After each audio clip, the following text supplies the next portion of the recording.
So what does prayer mean? It's not simply saying the Our Father, Mother. For me, prayer includes an awful lot more. It includes the meditative side of my practice, my mindfulness, my Tai Chi, Qi Kung movements. All of that for me becomes prayer. Study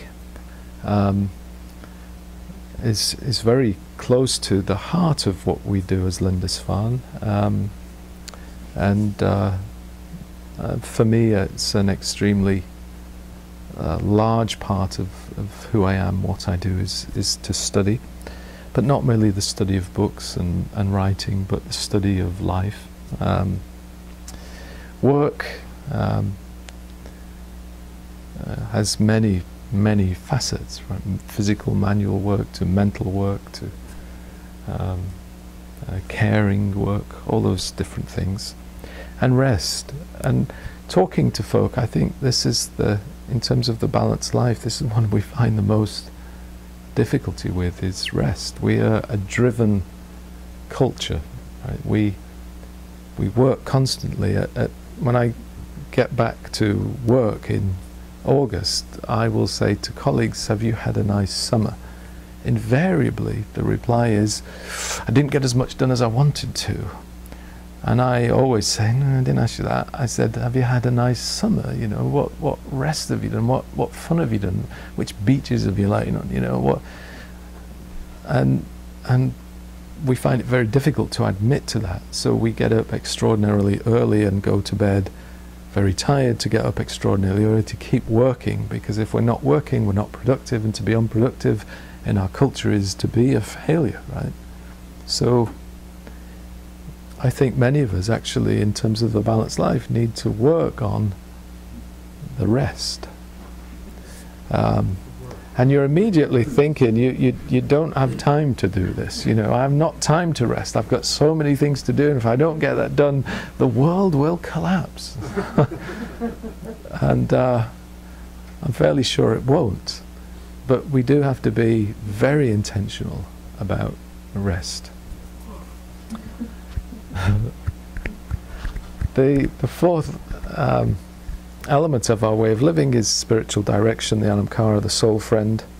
There's several books on the table if you want to look at them about soul friendship and spiritual direction. This can be formal or informal. Some of us have very formal spiritual directors and it's a very formal relationship. Some have a more informal relationship. Different schools of thought about spiritual direction, soul friendship.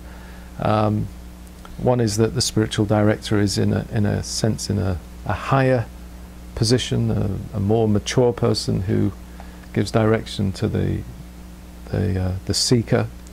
A more Celtic view is there is an interconnectedness between the soul friends, that this is a deep friendship, perhaps of the Aristotelian kind. Spiritual direction is important because it says to us that we're actually not these lone radical individuals that can make it on our own and do it ourselves, but we are connected to others in a particular deep way.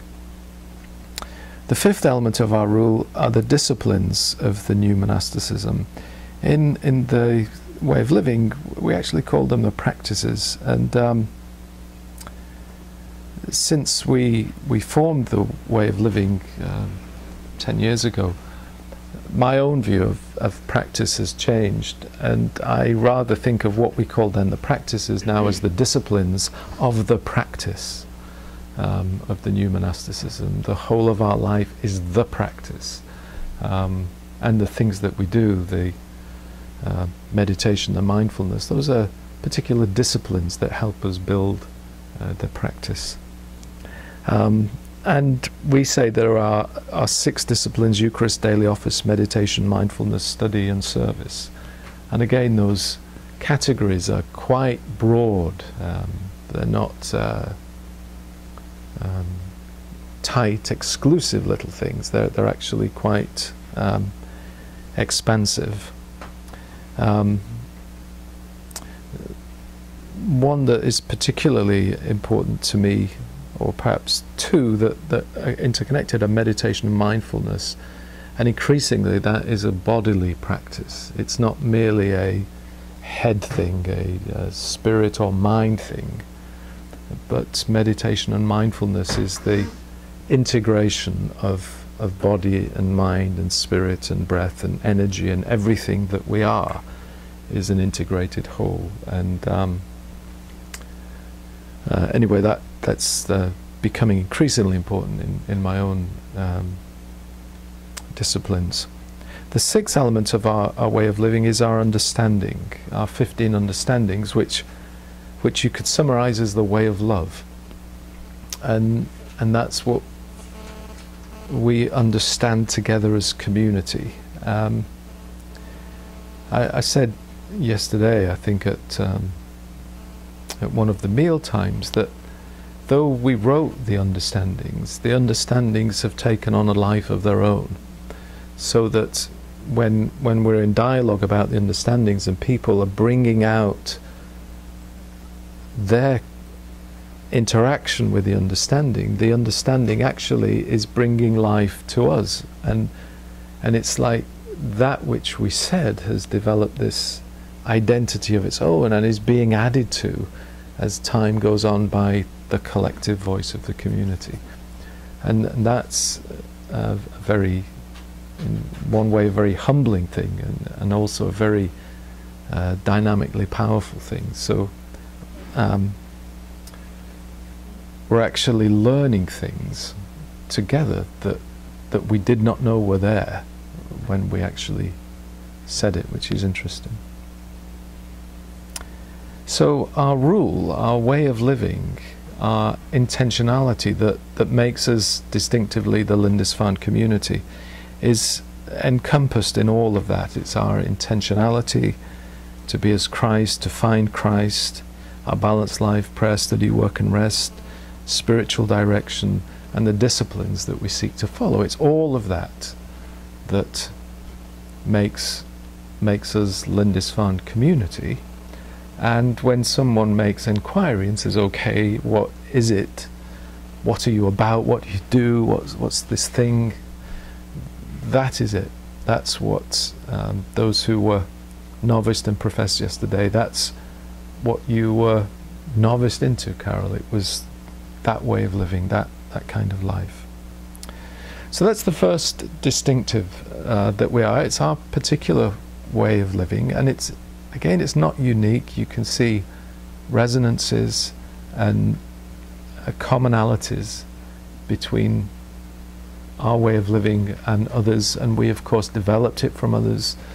We were very influenced by Northumbria community way of living, clearly very influenced by the Benedictine rule, and several Celtic rules that we found.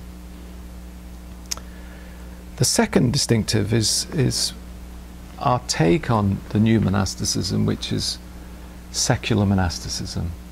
And again, that phrase came from our good friend John Skinner, who derived that from Bonhoeffer, when Bonhoeffer was talking about religionless Christianity and being lost in the world, and not being so churchy religious. What did this mean?